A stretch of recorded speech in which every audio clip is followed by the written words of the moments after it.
I didn't know until I was actually into strongman is it's the Žydrūnas press.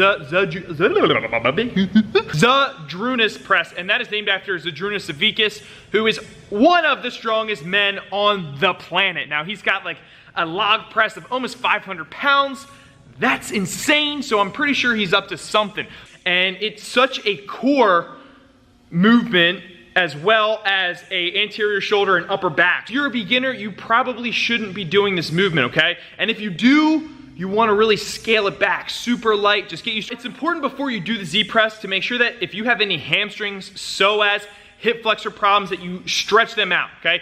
I discovered that when I was in that position, right, on my butt, my legs are straight out or slightly in a V shape, it put a lot of strain on my hip flexors, and I realized how tight they were. So that whole upper back region, get on a foam roll or do some mobility drills before, and I really think it'll make a big difference when you do the Z press. So real quick, what you're gonna do is you're gonna set up the spotting arms or whatever you have to put the bar on top of, and I like to go right around chin level. You can always adjust it a little bit, but from there, just take your normal grip wherever you would do for your overhead press. You can either have your legs in a V or straight out in front of you. You don't want to have your knees too far bent, and you don't want to press your legs against anything for cheating. So I'm just going to go with a V shape with my legs for right now. Going to have the bar nice and close to my body, okay? I'm going to take my big deep breath, drive straight up, get my head through as fast as possible, bring it back down to the pins, okay? So get that breath again, drive up, back down.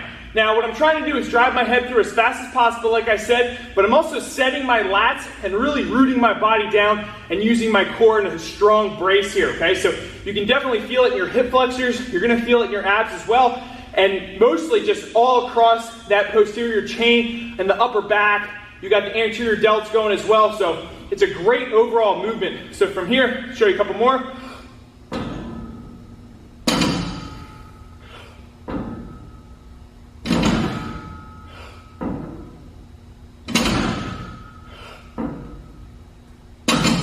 And what you'll notice is when you do put weight on the bar, you're going to want to lean back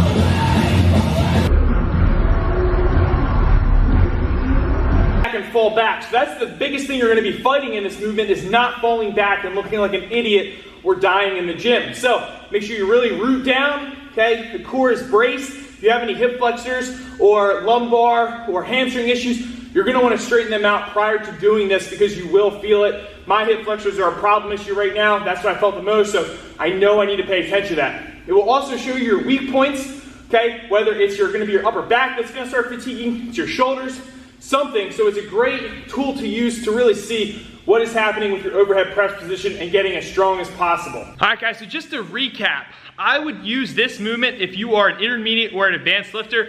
Somebody who's just starting out, I would stick to the regular over press variations, and then incorporate this as time goes on, because it can be dangerous. So in terms of how to structure it into your programming, I would say stick with like a 5x5 or a 4 sets of 6 or 4 sets of 8 to 10 reps, because you really want to make sure that you're getting the technique down, okay? You don't want to go so heavy that the whole stability issue is a big problem. When you do this enough over time and you keep gradually increasing, staying around, 55, 65%. So, peace.